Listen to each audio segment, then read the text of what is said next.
नमस्कार, जय हिंद दोस्तों। आप देख रहे हैं मास्टर वीडियो ऑफिशियल। और अभी मेनली हम डॉक्यूमेंट वेरिफिकेशन के रिगार्डिंग ही बात करेंगे। उसमें जैसे जो किसी कैटेगरी से बिलोंग करते हैं, चाहे एससी, एसटी, ओबीसी या फिर ईडब्ल्यूएस या किसी भी, और वो जनरल का स्कोर क्वालिफाई कर रहे हैं, मतलब वो जनरल से क्वालिफाई कर रहे हैं, तो उनको कैटेगरी का सर्टिफिकेट लगेगा या नहीं लगेगा। और साथ ही जो आप लोगों का कमेंट था उस पर ही बात करेंगे। और साथ ही जो टेलीग्राम ग्रुप है उस पर हम ये फॉर्म भेज दिए हैं, मतलब पूरा नोटिफिकेशन ही भेज दिए हैं। करीब 6.5 MB का है, जिसमें आप स्क्रॉल कीजिएगा तो पेज नंबर 33 से लेके, जैसे अभी जो ये पेज है ये 33 पेज नंबर है, जैसे आप यहाँ पे देख सकते हो 33 है। और इसमें एससी का है, फिर नीचे जाओगे तो ओबीसी का है। तो यहाँ पे आपको सारा सर्टिफिकेट का जो फॉर्मेट है वो आपको मिल जाएगा। एक चीज़, ये सर्टिफिकेट फॉर्मेट बनेगा कैसे, तो आपके पास जो ओरिजिनल ओबीसी का सर्टिफिकेट होगा, जैसे वो डीएम लेवल का होगा, तो आप लेके जाओगे और इसका प्रिंट आउट निकलवा लोगे और जाओगे डीएम ऑफिस और चपरासी को या जो विकेट पे होता है उनको दोगे, कहोगे कि हमको डीवी में ये ज़रूरत है, तो वो अपना लेके जाएंगे और 1-2 घंटे के बाद निकाल कर ओरिजिनल करवा के दे देते हैं। ठीक है ना, तो ऐसा ही होता है, बहुत अधिक मुश्किल नहीं होता उसमें।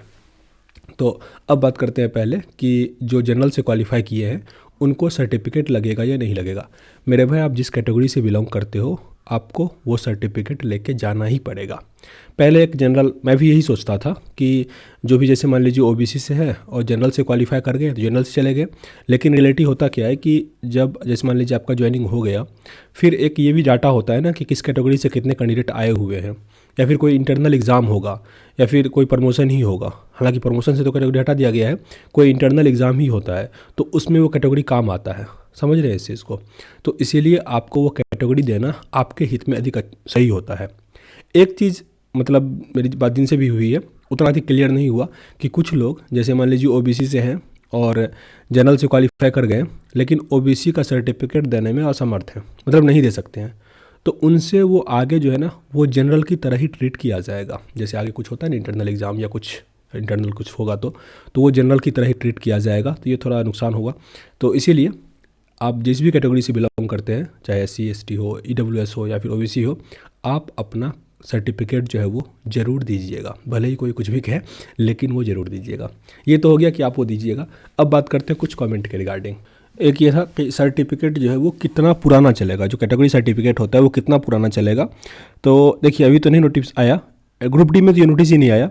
एनटीपीसी में एक नोटिस आया हुआ था कि 2019 से लेकर जब एग्ज़ाम चल रहा है, यानी अब डीवी 2023 तक आ रहा है, 2023 वाले के बीच कोई भी हो तो आपका वो चल जाएगा।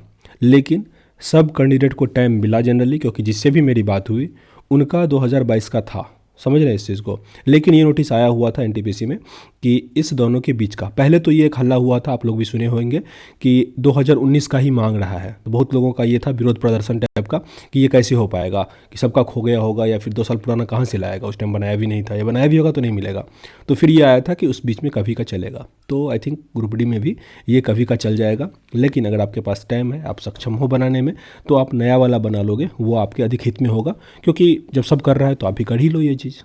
कुछ और भी है कि जैसे एससी सर्टिफिकेट एसडीओ लेवल का चलेगा या ओबीसी वाला चलेगा कि नहीं चलेगा। मेरे भाई, कोई भी जो कास्ट सर्टिफिकेट है वो आपको डीएम लेवल का चाहिए, डिस्ट्रिक्ट मजिस्ट्रेट लेवल का चाहिए। और जो ईडब्ल्यूएस है वो एसडीओ लेवल का चल गया, ठीक है ना। लेकिन एसडीओ लेवल का भी, मतलब कुछ ही लोग ऐसे किए, कोई दिक्कत नहीं हुआ, नहीं तो जनरली लोग डीएम का बनवा ही लिए थे।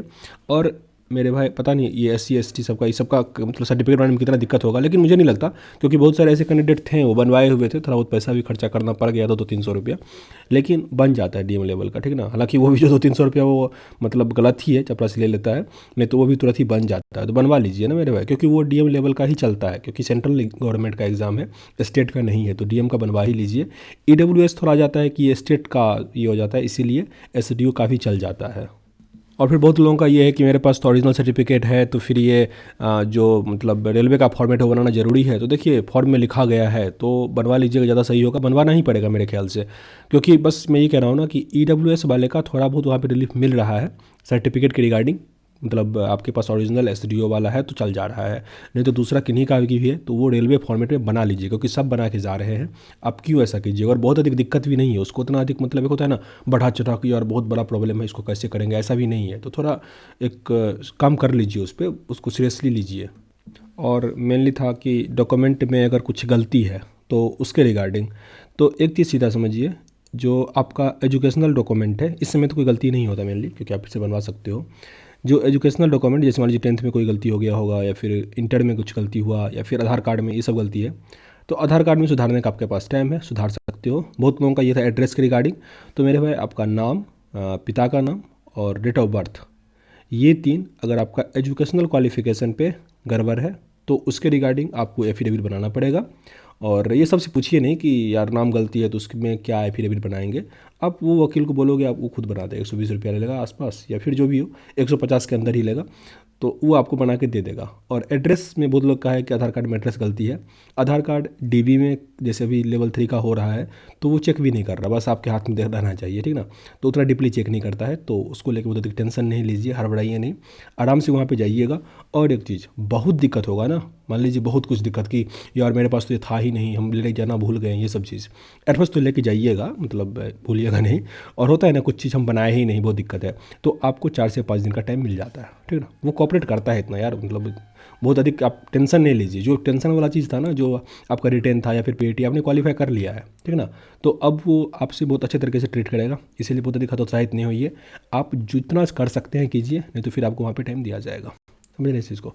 तो चलिए इस वीडियो में इतना ही। अगर फिर भी कोई क्वेरी हो तो कमेंट में मैसेज कीजिएगा, बहुत ज़रूरी हो तो यार इंस्टाग्राम है, टेलीग्राम है, मैसेज कीजिएगा, मैं पर्सनली रिप्लाई भी देता हूँ। हो सकता है लेट हो जाता है कभी कभी, पर रिप्लाई तो देता ही हूँ।